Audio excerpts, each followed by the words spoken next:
honey locust, Gleditsia triacanthos. Like many plants, this tree has multiple adaptations, from its leaves to the reason why it grows so tall, why it has a trunk. But today I'm going to focus on one particular adaptation, and that is the giant thorns that this tree gets. And a thorn is a modified stem or branch. And triacanthos, which is the species name of this, refers to the 3 points on these thorns. So you can see they can get quite large.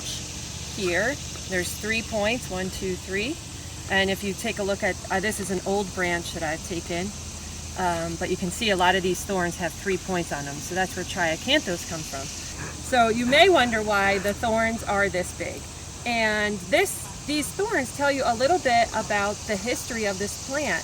Here, this plant gets large pods, and these pods were food for animals, but these animals don't exist anymore. These animals used to roam as recently as 13,000 to 9,000 years ago.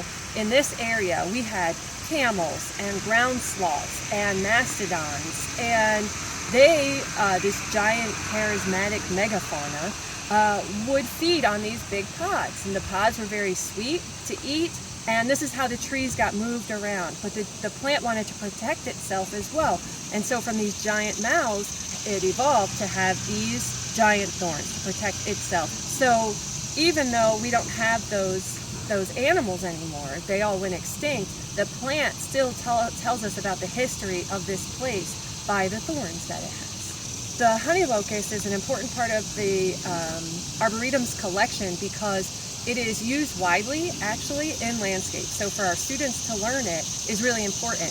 It is resilient.